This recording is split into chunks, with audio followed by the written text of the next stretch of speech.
The pandemic has focused attention on so many national health problems, including a critical shortage of medicines for children. And joining us now to discuss that issue are Dr. Kurt Newman and Dr. Eric Edwards. Welcome. Hi, good morning. Hey, good morning. I'm happy to have you both here. Dr. Newman, I want to start with you. What is the potential impact of medicine shortages in children's hospitals? Well, we've experienced shortages across the country in all hospitals, but it's particularly crucial and important in children's hospitals. And so what we're doing today is announcing that a lot of children's hospitals have come together, the top hospitals in the country, to tackle this problem. So there's not uncertainty about having the medicines that we need for children when we need them. And it's that uncertainty is, we don't want our doctors and nurses worrying about whether there's going to be a medicine that a child needs.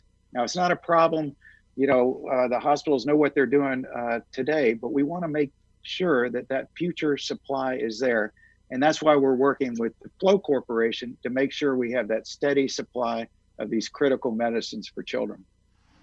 And Dr. Edwards, what is Flow doing to combat medicine shortages?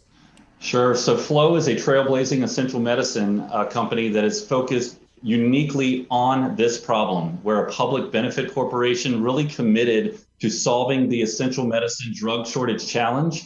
Specifically to solve that essential medicine drug shortage challenge, we are reimagining the supply chain from molecule to bedside, end to end.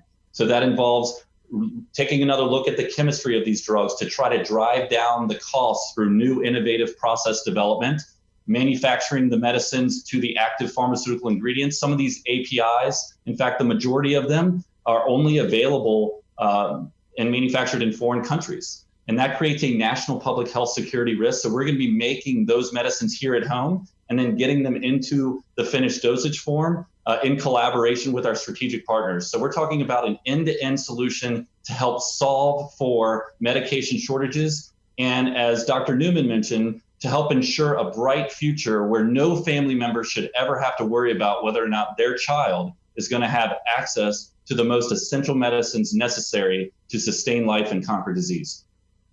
Dr. Newman, will there be other children's hospitals joining that coalition? Well, there's 11 children's hospitals that have come together in the beginning here, and we're looking for more. We hope all the hospitals across the country join us in this effort, because I know, as the CEO of the Children's National Hospital here in Washington, I know what it means when the pharmacy director comes to me and says, in a month, if we don't solve what's happening right now, we might not have a certain antibiotic, or we might not have a medicine that's used for anesthesia. None of the hospitals across the country want to be in that situation. So this is this alliance and this partnership with Flow is a way forward where we can really look forward to having what we need when we need it.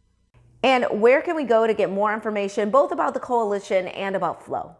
For more information on the children's hospitals or to learn more about the coalition, please go to children'shospitalcoalition.org. We're hoping to expand this coalition rapidly to serve the needs of children throughout this country. All right, doctors, thank you so much for being with us and highlighting this very important issue.